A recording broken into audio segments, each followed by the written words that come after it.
we have to do a content warning anyway, because I curse like a fucking sailor. Content warning, we're talking about grief, we're cursing, and there's flickering lights.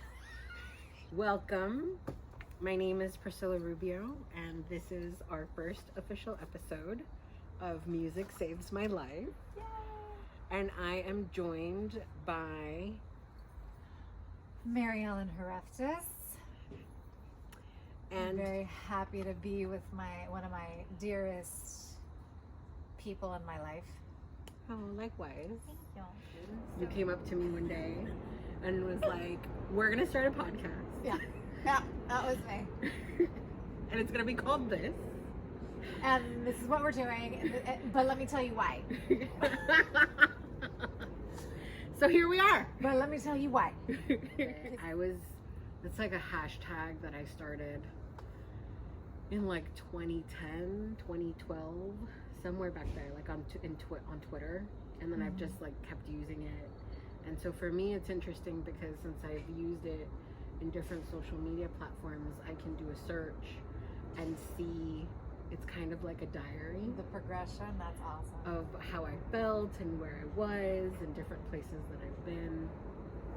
And so I'm excited that, you had that suggestion. Because it's necessary, and music has, in my case, quite literally. That is not hyperbole, it is not exaggeration. It isn't me, being dramatic and theatrical about it. It has quite literally saved my life on more than one occasion. Yeah, absolutely.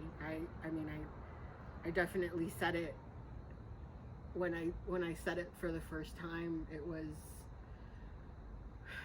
completely heartfelt. It was absolutely, I was like, this moment in time, this song, this melody, this lyric has saved my life.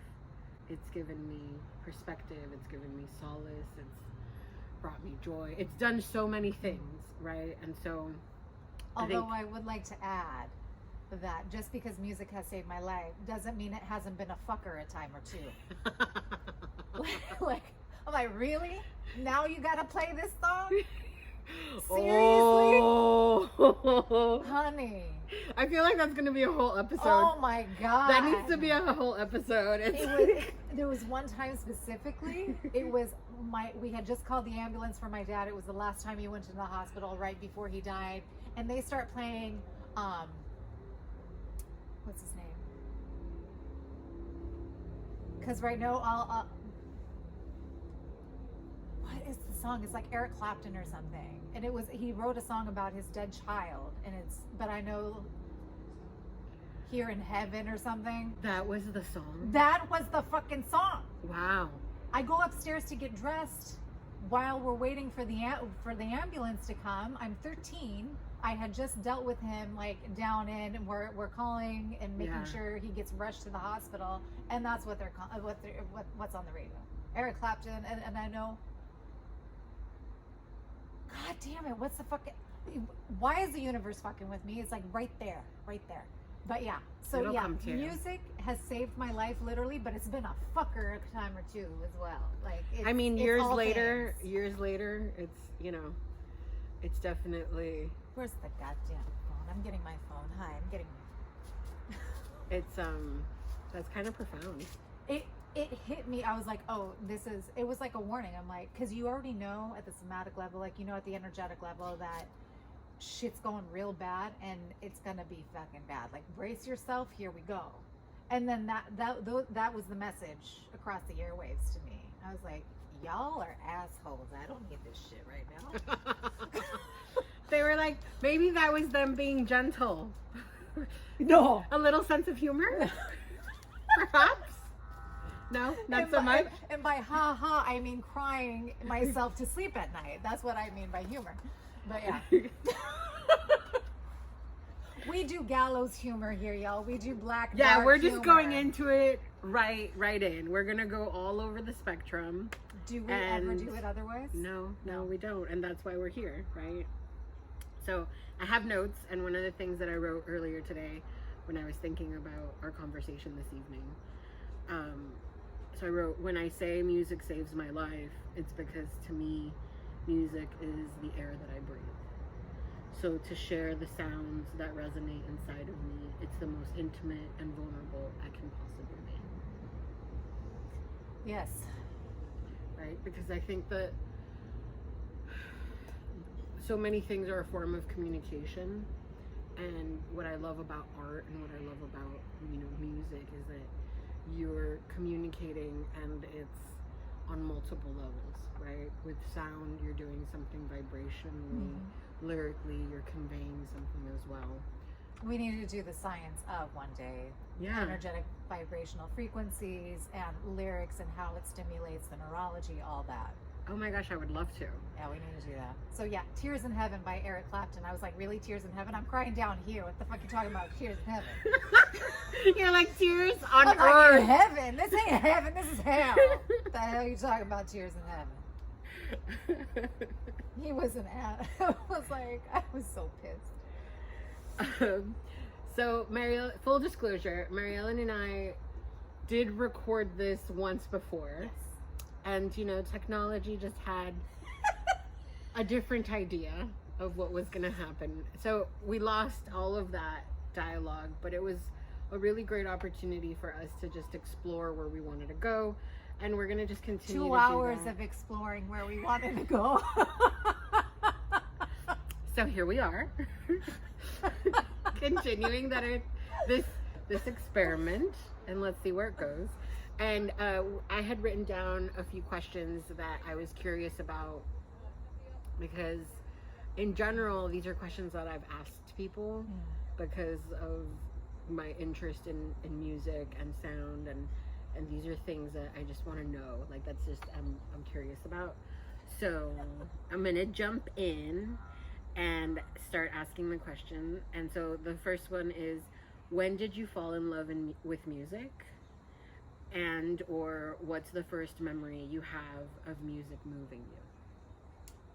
Okay, I think it's pretty much the same answer. And in my case, the music was moving me literally, not just figuratively. I think I've told you about this. Yes. I remember, I think it was my yaya, my grandmother, for all you people who've never heard the word. And she was literally bouncing me on her lap and clapping my hands and singing a song at the same time. So I was getting it, and this is very important. I love neurology. Neurologically, as far as stimulating a brain verbally, like auditorily, visually, and kinetically. So sound, sight, and movement happening at once. So when you say it was moving me, it was quite literally moving me in all the ways. So it's always been a part of my life. Like, it's never not been a part of my world. Yeah. And then growing up, I started Hellenic folk dancing when I was like 5. So again, quite literally, visual, auditory, and movement all at the same time. So it's always been, it resonates with me deeply. Music resonates with me deeply, like on all levels. I will say, for me, part of my practice, when I'm doing energy work, some of the most powerful energy work that I can do requires movement. And that's why I use sound. A lot, that's something that I do privately. There's been a handful of times that someone has been there, but that is comfortable and is going to be like, oh yeah, we know what Priscilla's doing. She's on her shit again. Just let her have There's some energy work that's happening there. Which things? But it requires that movement, right? Yeah. Because to me, it's like the rhythm. You're connecting to the heart space. You're connecting to like the energy that, you speak about the nervous system, right? So like all of the things that are happening internally that are moving. So well, and it's almost like the ripple effect. Like the music is the stone that is dropped, and then the outer ripple effect is actual movement, because it's already moved things in you at the cellular level, at the energetic level, and then the physical is like, the movement is the manifestation of all of that. It's at the Yeah. It's just continuing that ripple effect. So you're getting the full experience as opposed to just a little bit of it. Or, you know, trying to stifle it, which a lot of people do. Yeah, I guess for me, I'm Hellenic. We dance, we move, we'll sing, you know, like just bust out in song out of nowhere. Like, yeah. but, and you're, you know, your background, same thing. Well, for me, I you know, so much has been intuitive, and in doing energy work, I hum. And also I'm tone deaf, which is kind of funny because it's like a running joke in my home, you know, because, but I know that I'm channeling, I know that I'm connecting when there's like a vibration in my throat that like needs to be expressed. And who cares if it's off key or if I'm, you know, or if the tone isn't right, but it's a form of the expression. Well, of course it doesn't sound right. You're a fairy oracle, for crying out loud. You're coming from a different dimension. Of course it's going to warp itself on the way in. Shit. People don't understand. They say stupid things. Of course it sounds off to us. Different dimension. Well, it's just, I'll hear, you know, a melody, I'll hear like a little phrase, just different things like that. But I will say, for me, like I was thinking about it, and I talked to my mother, and she said, so I grew up, without going super into it, in my childhood, I actually wasn't necessarily around a lot of music, like popular mainstream popular music. Yeah.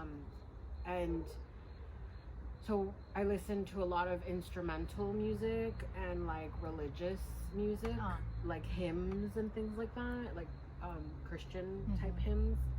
And so my mom says that when I was like maybe like 2 years old, and that she would find me with the songbooks, and I didn't know how to read. So actually I did know how to read it too. So it must have been a little younger. But, you know, around that age, and she's like, and she would find me with the book upside down, like pretending to like know how to read the music, like humming. And so I have no recollection of that. So that's just something that my mom told me. But for me, I would say, when did music have the most like profound effect? I was thinking about it because I have this one story which we'll talk about in a future episode when we talk about the Cranberries. Yes. So that's a big show, y'all. That one's gonna be like a 4-part series. So to me, in my mind, it was that. But as we've been preparing for this, and I've been thinking and going back and preparing and thinking about it, and thinking about it, and talking and preparing, and rescheduling. Ooh, that's a whole different show.